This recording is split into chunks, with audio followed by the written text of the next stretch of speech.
2026 சட்டமன்ற தேர்தலுக்கான வேலைகளில் தமிழகத்தில் உள்ள அனைத்து கட்சிகளும் மும்முரமாக இறங்கியிருக்கிறது. முக்கியமாக தமிழக பாஜக உள்துறை அமைச்சர் அமித்ஷாவின் வருகையின் பிறகு வேகமாகவும் துரிதமாகவும் செயல்பட தொடங்கியுள்ளது. தேசிய ஜனநாயக கூட்டணிக்குள் புதிய கட்சிகளை இழுக்க தொடங்கியிருக்கிறது. அதேபோல திமுக கூட்டணியும் சலசலப்பில் ஆழ்த்தியுள்ளது தமிழக பாஜக. மதுரை ஒத்தக்கடை மைதானத்தில் கடந்த 8ஆம் தேதி நடந்த பாஜக நிர்வாகிகள் கூட்டத்தில் அமித்ஷா 2026 தமிழகத்தில் கூட்டணி ஆட்சி அமையும் என்று பேசியதன் விளைவு தமிழக அரசியலை புரட்டி போட தொடங்கியுள்ளது. இப்படி இருக்க பிரபல செய்தித்தாள் ஒன்று அதிமுகவுடன் பாஜக எப்படி தொகுதி பேரம் நடத்த வேண்டும் என்பது குறித்து அண்ணாமலை பிரதமர் மோடிக்கு கடிதம் எழுதியிருப்பதாக செய்தி வெளியிட்டுள்ளது. அண்ணாமலை எழுதியதாக சொல்லப்படும் அக்கடிதத்தில் குறிப்பிட்டிருப்பதாவது: மதுரையில் மத்திய உள்துறை அமைச்சர் அமித்ஷா பேசுகையில், வரும் 2026ஆம் ஆண்டு சட்டசபை தேர்தலுக்கு பின் தமிழகத்தில் என்டிஏ கூட்டணி ஆட்சி அமையும் என்றார். அதை நாங்கள் வரவேற்கிறோம். ஆனால் கூட்டணி கட்சி அமைக்கப்பட வேண்டுமானால் சமீபத்தில் பாஜக பெற்றுள்ள ஓட்டு சதவீதம் அடிப்படையில் தொகுதி பங்கீடு அமைய வேண்டும். கடந்த 2024ஆம் ஆண்டு லோக்சபா தேர்தலில் அதிமுக கூட்டணிக்கு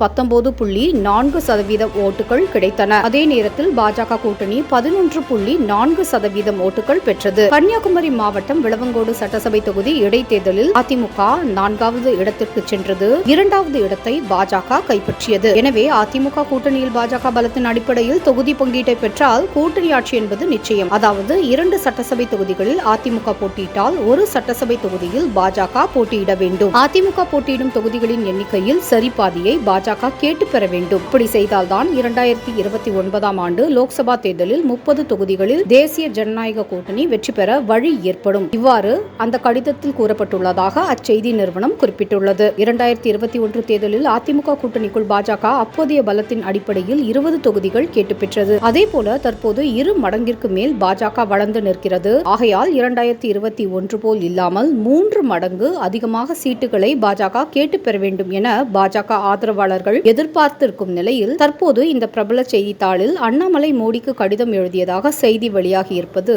அனைவரையும் பரபரப்பில் ஆழ்த்தியுள்ளது. ஆனால் அச்செய்தியை முழுவதுமாக அண்ணாமலை மறுத்துள்ளார். செய்தியாளர் சந்திப்பில் அது குறித்து அவர் குறிப்பிடுகையில்,